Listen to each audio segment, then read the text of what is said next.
मैं इमरान खान। सबसे पहले तो मैं अपनी बरादरी से एक छोटा सा गिला कर लूँ माजरत के साथ कि फैसल वाडा मिठाइयाँ बांट रहा था और आप खा रहे थे। ये आइन की तदफीन की है उन्होंने। यही आइन आपको तहफ़्फ़ुज़ देता है, आपके बच्चों को तहफ़्फ़ुज़ देता है। अब इस आइन में आपके बच्चों के लिए तहफ़्फ़ुज़ नहीं है, बल्कि ये महफूज बना रहा है चंद ताकतवर शख्सियात को। ये आइन की तदफीन का जश्न था जिसमें बदकिस्मती से हमारे कुछ सहाफ़ी वहाँ मिठाइयाँ खा रहे थे। अब मुझे तकलीफ़ हुई, मैं मादरत चाहता हूँ आपसे, लेकिन ये हमें करना नहीं चाहिए।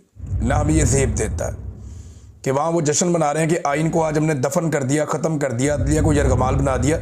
जिन्होंने रजीम चेंज ऑपरेशन के बाद से लेकर अब तक बदतरीन किरदार अदा किया, वो जो सहाफ़ी हैं जिन्होंने हमेशा सहूलतकारी का किरदार अदा किया, वो भी ये मानने के लिए तैयार है कि अदलिया की बाकायदा तदफीन हो गई है और आइन का बेड़ा गर्क कर दिया गया है। वो लोग जो इमरान खान के बुग़्ज़ के अंदर मुब्तला थे, चंद एक को छोड़ के वो भी मातम कर रहे हैं कि ये आइन के साथ इन्होंने किया क्या, तबाह बर्बाद करके रख दिया। तो वहाँ सहाफ़ियों को मिठाइयाँ नहीं खानी चाहिए थी, अफसोसनाक बात है। हाँ, लेकिन एक चीज़ है कि मैंने, आपको याद होगा कि एक रिक्वेस्ट की थी उलमा इकराम से, और मैंने उनसे कहा था जी कि आप इस पर रहनुमाई करें कि क्या किसी आर्मी चीफ को या सिपा सलार को इस्तिस्ना मिल सकता है और सारी ज़िंदगी के लिए ता हयात उसे बनाया जा सकता है सिपा सलार। इस किस्म की कोई गुंजाइश हमारे मज़हब में, इस्लाम में या शरीयत के अंदर है? क्योंकि पाकिस्तान जो है वो इस्लामी जमहूरिया पाकिस्तान है। यहाँ पे जो हमारे दस्तूर की बुनियादी शराइत हैं उनमें एक ये है कि कोई भी आइन के अंदर ऐसी शिक नहीं हो सकती जो इस्लाम से मुतसादिम हो।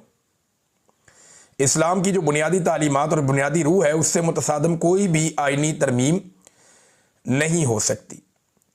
ये हमारा कॉन्स्टिट्यूशन खुद इसको गारंटी करता है, हमारे दस्तूर की बुनियाद है। लेकिन अब आप ये देखें कि मुफ्ती तकी उस्मानी साहब के अकाउंट से एक स्टेटमेंट शेयर हुआ।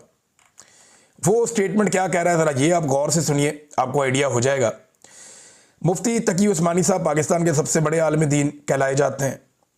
इनसे बहुत सारे शिकवे हैं पाकिस्तानियों को कि ये बाज़ औक़ात तारीफ़ें कर देते हैं हुक्मरानों की। वो हुक्मरान चाहे नाच रहा हो, गा रहा हो, लेकिन वो कहते हैं मुझे हज़रत उमर फ़ारूक रज़ियल्लाहु तआला अन्हु के वो दौर को वो याद कर देते हैं, उस हुक्मरान को देख के, गवर्नर को देख के। बाद में वो गवर्नर कभी डांस करता है, कभी कुछ करता है, कभी कुछ करता है। मुफ्ती तकी उस्मानी साहब से ये भी गिला रहा कि उन्होंने इद्दत जैसा घटिया केस एक साबिक वज़ीर-ए-आज़म पे बनाया गया, उन्होंने इस पर भी कोई बात नहीं की। बहुत सारे और इशूज़ हैं जिन पे उन्हें बात करनी चाहिए थी, उन्होंने बात नहीं की।